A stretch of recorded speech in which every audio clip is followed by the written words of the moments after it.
Good evening friends, स्वागत है आपका रामाउस मैथ्स क्लासेस ऑनलाइन चैनल पर। दोस्तों आज मैं टॉपिक लेकर के आया हूँ आंशिक अवकल समीकरण पीडीई।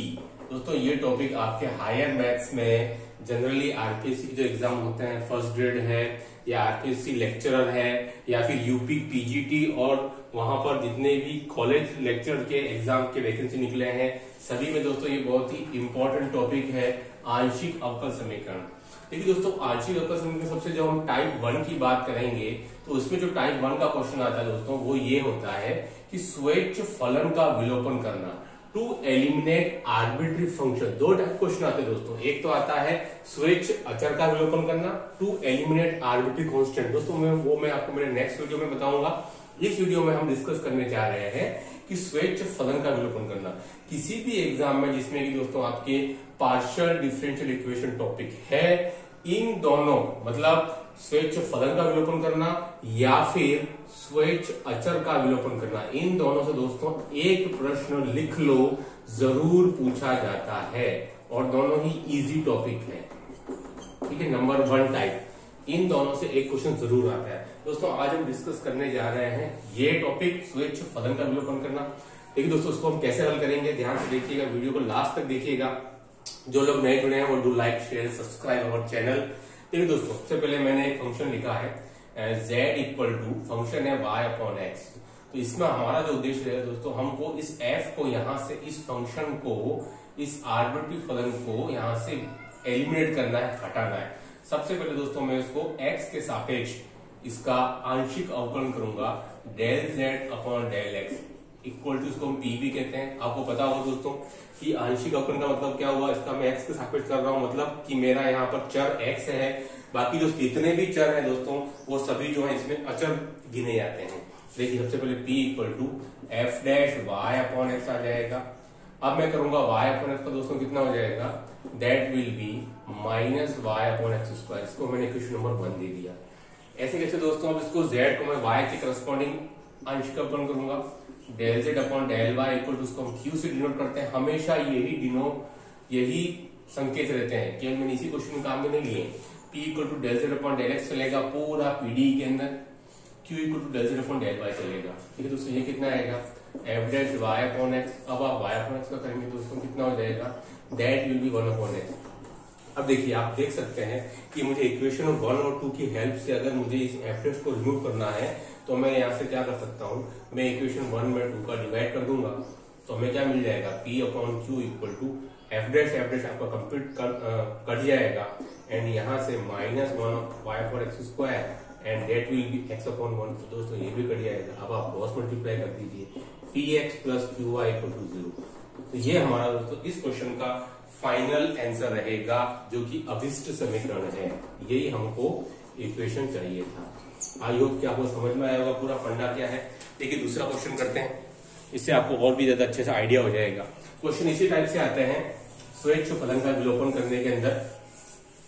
नेक्स्ट वीडियो में मैं डालूंगा स्वैच्छ अचर का विलोपन और 100% 2 टॉपिक में से एक टॉपिक पर क्वेश्चन अवश्य पूछा जाता है। देखिए दूसरा क्वेश्चन मैं ले लेता हूँ, that is z equal to F of X square plus Y square. ठीक है, बहुत ही सिंपल सा क्वेश्चन है।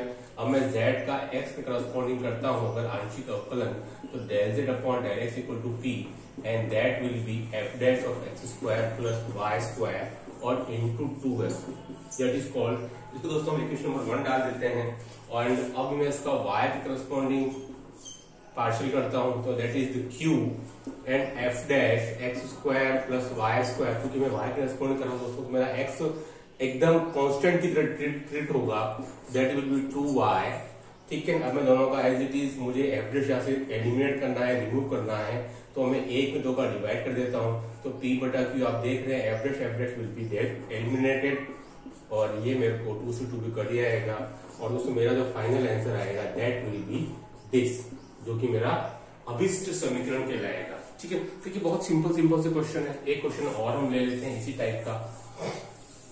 केवल आपको तरीका पता होना चाहिए, तो क्वेश्चन तो सिंपल ही आते हैं, भले स्टेट बोर्ड के पीजीटी के एग्जाम हो, चाहे वो आपके केवी के एग्जाम हो, चाहे वो नवोदय के एग्जाम हो।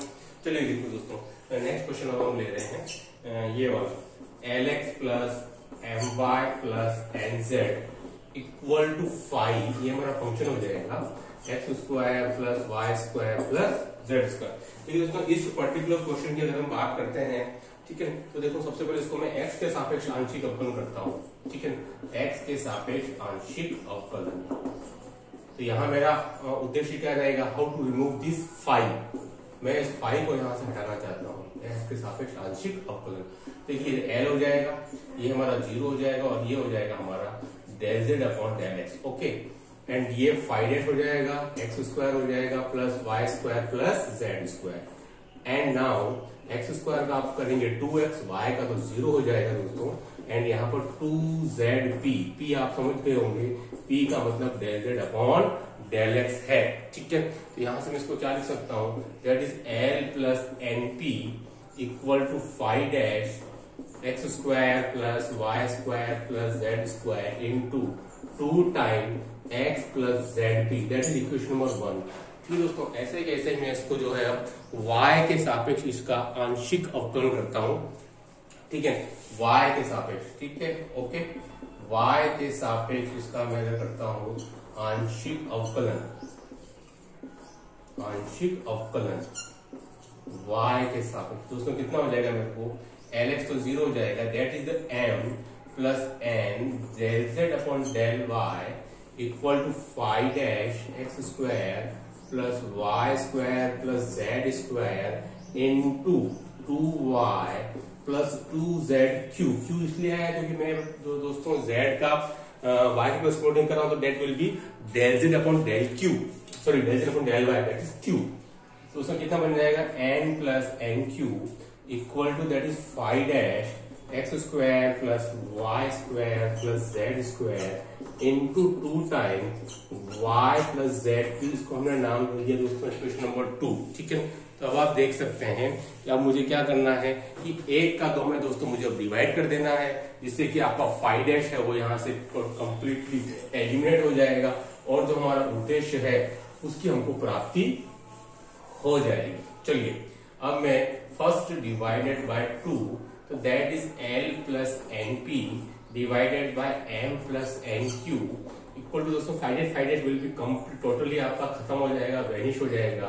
तो x प्लस zp डिवाइडेड बाय y प्लस zq, तो ये भी खत्म हो जाएगा मेरे को। तो मेरे को क्या बचेगा, l plus np into y plus zq equal to x plus zp and दोस्तों ये हो जाएगा m प्लस nq, ठीक है दोस्तों। यहाँ तक तो हम पहुंच गए, ठीक है। अब इसको आप चाहो तो x और y को आप अलग भी कर सकते हैं, आप ऑप्शन में देख लीजिएगा, अगर यही ऑप्शन आता है तब तक तो ठीक है, लेकिन अगर दूसरा कोई ऑप्शन हमको दिया गया है, ठीक है, देखिए कैसे, y into L plus NP plus Z Q into L plus NP equal to m into ये जो दोस्तों x into M plus N Q plus Z P into M plus N Q. तो यहाँ से आप x और y को अलग अलग कर सकते हैं, उसके बाद में नया जो बनेगा इक्वेशन वही आपका फाइनल आंसर होगा। Okay, thanks.